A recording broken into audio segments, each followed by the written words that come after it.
saya sebagai pemateri pertama yang akan menjelaskan rangkuman dari video pertama. Yang pertama ada sistem komputer. Sistem komputer isinya yaitu gabungan dari hardware, software, dan brainware. Contohnya yaitu laptop digunakan siswa untuk presentasi. Lalu untuk fungsinya yaitu mengolah data jadi informasi. Untuk komentarnya, semua komponen saling bergantung agar komputer dapat berfungsi. Yang kedua ada perangkat keras atau yang biasa disebut hardware. Isinya yaitu komponen fisik komputer. Untuk contohnya, printer mencetak tugas sekolah. Lalu fungsinya tempat pemrosesan dan penyimpanan data. Untuk komentarnya, tanpa hardware, komputer tidak bisa dijalankan. Lalu yang ketiga ada perangkat lunak atau biasa disebut software. Isinya yaitu program pengendali komputer. Contohnya Microsoft Word, Windows, Android. Lalu untuk fungsinya yaitu mengatur kerja hardware sesuai perintah. Dan komentarnya, software adalah jiwa-jiwa komputer. Dan yang keempat ada brainware atau yang biasa disebut pengguna. Isinya orang yang mengoperasikan komputer. Untuk contohnya, guru memasukkan nilai di komputer dan fungsinya mengontrol dan memanfaatkan sistem komputer.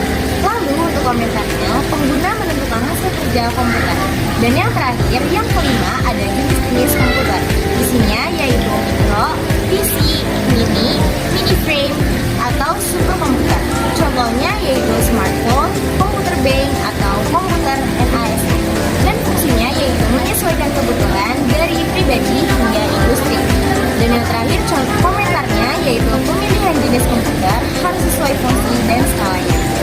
Di sini saya sebagai pemateri kedua akan menjelaskan tentang rangkuman isi video yang kedua, yaitu sistem operasi. Sistem operasi ialah perangkat lunak utama yang mengelola perangkat keras, sumber daya komputer, dan dengan perangkat keras agar komputer bisa digunakan dengan mudah. Komentarnya, OS menjadi pengendali utama komputer. Tanpa OS, perangkat tidak bisa berfungsi. Fungsi-fungsi sistem operasi. Fungsi OS meliputi pengaturan, input, output, manajemen file, memori prosesor, keamanan, serta komunikasi jaringan. Contohnya, saat mengetik di keyboard, OS mengatur agar huruf tampil di layar monitor. Lalu fungsinya ialah untuk menjamin semua proses komputer berjalan lancar, aman, dan saling terhubung. Komentarnya ialah, fungsi OS menunjukkan peran pentingnya sebagai pengatur agar sistem komputer berjalan stabil dan efisien. Lalu yang ketiga ialah proses booting.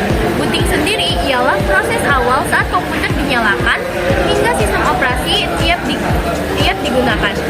Contohnya ialah saat laptop dinyalakan, OS dimuat setelah BIOS, lalu muncul tampilan desktop. Fungsinya ialah untuk mengaktifkan seluruh komponen komputer dan memuat sistem operasi ke dalam memori. Komentarnya ialah proses booting sering dianggap sepele, padahal sangat penting agar komputer dapat berjalan dengan benar. Lalu yang keempat ialah multitasking. Multitasking ialah kemampuan sistem operasi untuk menjalankan beberapa program secara bersamaan. Contohnya saat membuka Microsoft Word sambil mendengarkan musik dan browsing internet. Fungsinya ialah membagi waktu CPU agar semua aplikasi bisa berjalan tanpa saling mengganggu. Komentarnya, multitasking meningkatkan efisien kerja, tapi memerlukan pengelolaan sumber daya yang baik agar tidak membuat komputer lambat.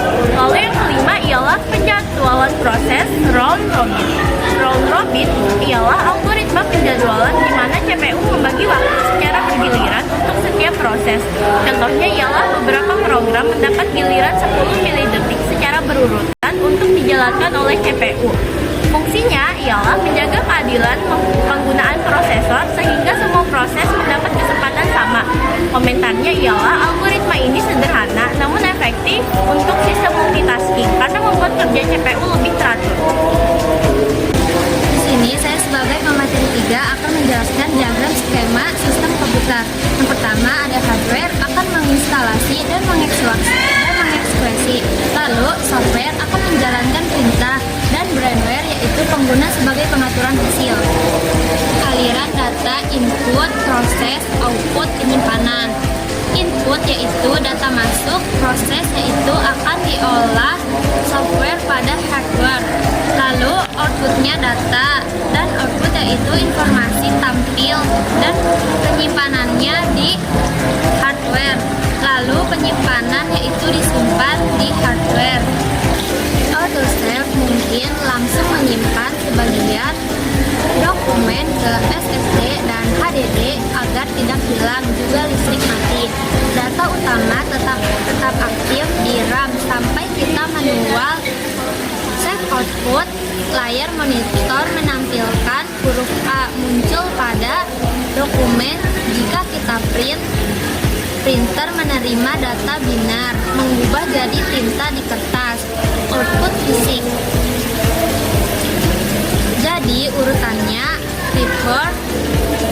keyboard, controller, CPU, RAM, aplikasi mengolah kata, GPU, render penampilan, monitor kita melihat hasilnya, CPU, storage, SSD, dan HDD, CPU, printer, kertas. Komponen hardware yang dipilih. Hardware yang kami pilih adalah RAM. Cara kerjanya menyimpan data sementara secara random untuk mempercepat akses oleh prosesor. Fungsinya sebagai memori sementara. Contohnya, ponsel pintar seperti Samsung Galaxy A55, 5G, serta komponen komputer seperti RAM, DDR4, dan contoh lainnya. Komponen software yang dipilih. Cara kerjanya mengeksekusi serangkaian instruksi yang telah diprogram untuk melakukan tugas tertentu. Fungsinya mengendalikan dan mengelola hardware agar komputer atau perangkat dapat menjalankan instruksi yang diberikan oleh pengguna.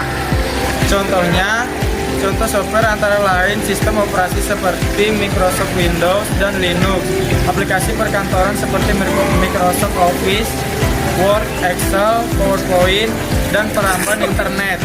Nah, jadi kesimpulannya, sistem komputer merupakan gabungan antara hardware, software, dan brandware yang saling bekerja sama untuk mengolah data menjadi sebuah informasi. Nah, sistem operasi berperan mengatur hubungan antara pengguna dan perangkat keras. Sedangkan proses kerja komputer berlangsung melalui tahap input, proses, dan output hingga menghasilkan hasil yang diinginkan secara efisien.